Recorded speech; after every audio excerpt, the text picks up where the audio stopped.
আসসালামু আলাইকুম, শুভেচ্ছা নিন। এখন আমি আছি তেরোবাড়িয়া গ্রাম, বাগনটালি বাজার পাশে। এটি ঘাটাইল উপজেলার আওতায়। ইউনিয়নের নাম কি যেন? আচ্ছা, দিগুলকান্দি ইউনিয়ন।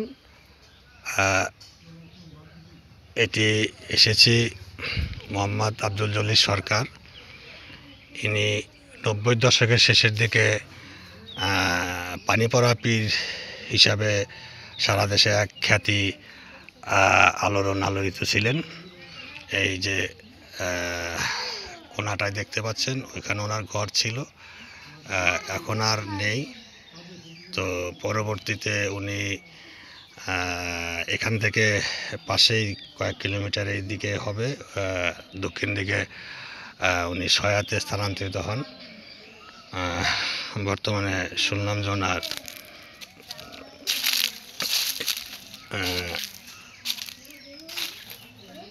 ওনার এক সন্তান রয়েছে। এটি ওনাদের বাপ চাচাদের শরীকান্ত বাড়ি। আর বাড়ির সামনে রয়েছে ওনার কবর। উনি প্রায় 70 বছর বয়সে মারা যান।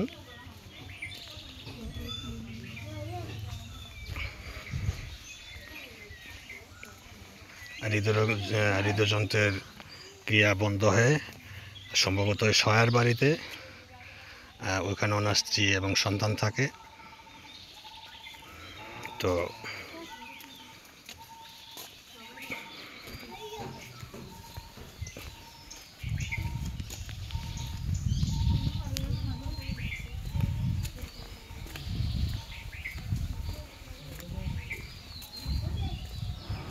এই আব্দুল জলিল সরকার, আমার বাড়ি সিরাজগঞ্জ। আমার মনে আছে আমি তখন ছোট ছিলাম, সম্ভবত আমি ইন্টার ফার্স্ট ইয়ারে। তখন আমিও এসেছিলাম। রাস্তায় দেখেছি অনেক মানুষের এখানে বোতল বয়ম এগুলোতে বেচা বিক্রি করতে, কারণ ওগুলোর মুখ খুলে দিয়ে এখানে এই যে জায়গাটি দেখতে পাচ্ছেন, এই জায়গা, এখানে মানুষের ঢল ছিল। এখানে থাকার ব্যবস্থা, খাওয়ার ব্যবস্থা, দোকানপাট ছিল, পানির টিউবওয়েল এগুলো অ্যাভেলেবল বসানো হয়েছিল। আর এটি সেই নারিন্দা থেকে এখানে কয়েক কিলোমিটার হবে। আজকে আসলাম বিভিন্নভাবে, এইসব ভ্যান, সিএনজি, অটোতে বেশ কয়েক কিলোমিটার, 10 কিলোমিটারের ভিতরেই হবে। তবে পায়ে হেঁটে অন্যান্য হাজার মানুষের সাথে এসেছিলাম, হাঁটা তখন মনে হয়নি। এটি এখানের জলবদ্ধ, এটি একটি নিচু জায়গা মনে হচ্ছে, পানির স্তরের উপরে। আসার সময় ভ্যানা লাগাতে শুনলাম যে সেভাবে আর বন্যা হয় না, চারদিকে বাঁধ ইত্যাদি রাস্তাঘাটে বন্ধ থাকার কারণে তারপরে কিছু পানি আসে।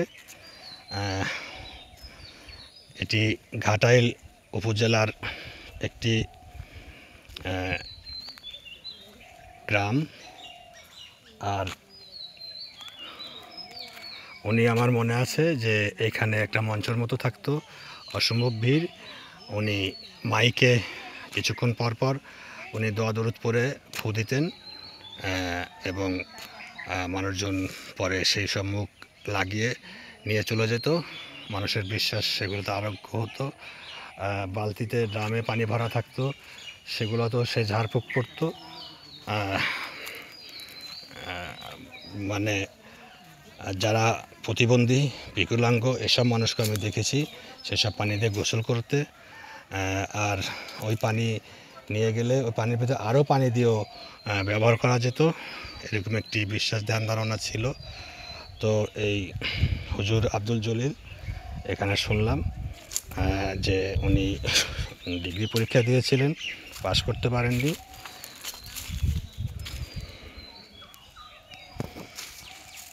এটি মরহুম হুজুর আব্দুল জলিল সরকারের কবর।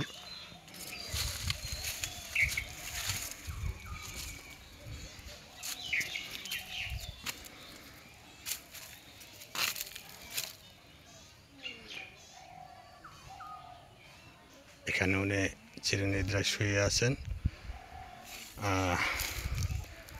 উনি বিয়ে করেছিলেন সিরাজগঞ্জ জেলার কামারখন্দের ভদ্রঘাট। শোনা যায়, এখানেও কিছুটা ওরকম শুনতে পেলাম। তখনও বিভিন্ন মাধ্যমে জানতে পেরেছিলাম, পেপার পত্রিকা, তখন তো বিটিভি ছিল, রেডিও ছিল, সাদা কালো টিভি বেশি ছিল। মানুষ তখন রেডিও শুনতো। এখনকার জেনারেশন তো রেডিও বললে বোঝেই না যে রেডিওটা কি, রেডিও FM কি আছে এগুলো বোঝে।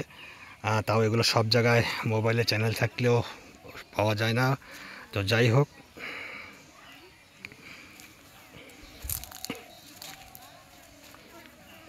ধুতরা গাছ,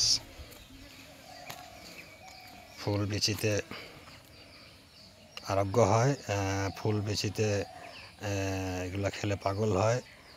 অতিরিক্ত চুলকানিতে অতিষ্ঠ হলেও মানুষ এগুলা খেত আগের দিনে বিশেষ করে। আর শিকড় খেলে নাকি এগুলো আরোগ্য হয়। তবে চুলকানির কথা আর একটি কথা মনে পড়লো, বর্তমানে দেশে এমনকি আমার বাড়ির ভিতরেও চুলকানি অ্যালার্জি প্রবেশ করেছে। রাস্তায় যে ভ্যানওয়ালা এখানে দাঁড়িয়ে আছে, ওনার সাথে না, এর আগের যে সাথে এনাকে জিজ্ঞাসা করিনি, উনি বললেন যে তার পরিবারের ভিতরেও চুলকানি অ্যালার্জি প্রবেশ করেছে। হাজার হাজার টাকা খরচ, সারে না। তো আসলে এটি কী কারণে, আর ডাক্তার, তারপরে রিপ্রেজেন্টেটিভ ওষুধ কোম্পানিগুলোর প্রস্তুতিও কেমন যেন মনে হয় যে যেন অ্যাভেলেবল চুলকানির ওষুধ ফার্মেসিগুলোয় রয়েছে, কোম্পানিগুলো তৈরি করে। আসলে আগে এরকম দেখিনি বা শুনিনি, এরকম হতে পারে। তবে এখন হাসপাতালে আগত রোগীদের একটি বড় অংশই চুলকানিতে আক্রান্ত, পুরা পরিবার ধরে চুলকানিতে আক্রান্ত। এটা মানুষ বলছে যে এটি করোনা টিকা দেওয়ার পরে নাকি এগুলো হয়েছে, ঠিক জানি না। আর এ সংক্রান্ত কোনো গবেষণা হয়েছে কি না সেটাও বলতে পারবো না। আসলে এটি সংশ্লিষ্ট কর্তৃপক্ষের দিকে এটা একটি গবেষণা নজর দেওয়া উচিত। কেননা এটি সেই বার্ড ফ্লু 1988 সনে না কত সনে না, তারপরে মুরগি মরে শেষ হয়ে গিয়েছিল। এখন তো নানান চিকিৎসাপাতি আছে এইসব চাষের মুরগির। তারপরে তারও পরবর্তীতে অ্যানথ্রাক্স রোগে সারা দেশে আতঙ্ক, গরু আক্রান্ত। আর চুলকানি বর্তমানে এমন একটা পর্যায়ে পৌঁছেছে, একটি বুনো গাছ। আসলে এখানে অনেক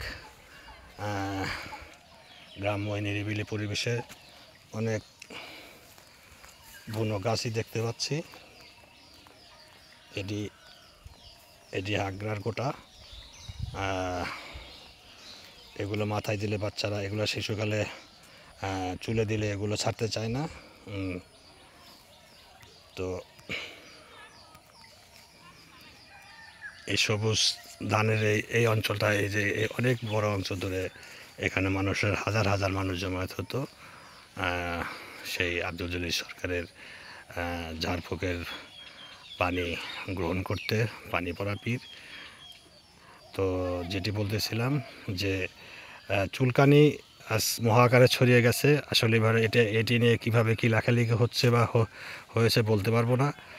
তবে এটি সংশ্লিষ্ট কর্তৃপক্ষের এটি ভাবা উচিত, কেননা সব জায়গায় খোঁজ নিলে দেখা যায় যে চুলকানি এক মহামারী। 2019-20 মতো করোনাকালীন মহামারীর মতো অবস্থাটা এখন। রাস্তাঘাট এগুলো এখন পাকা।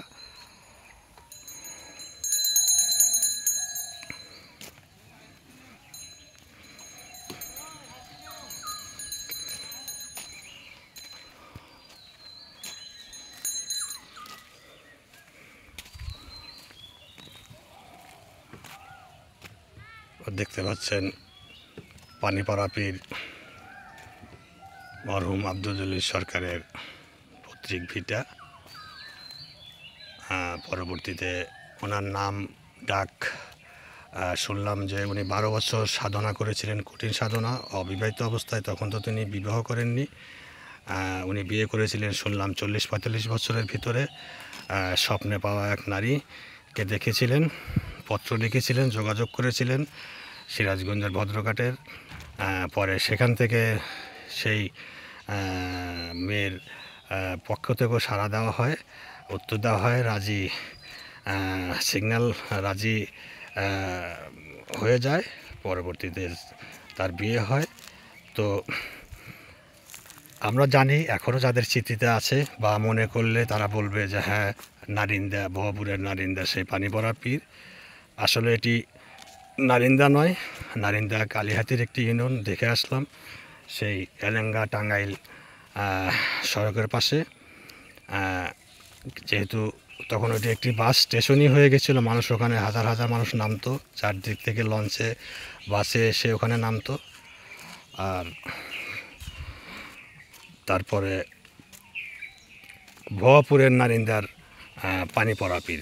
আসলে উপজেলাটাও ভিন্ন। এই গ্রামটি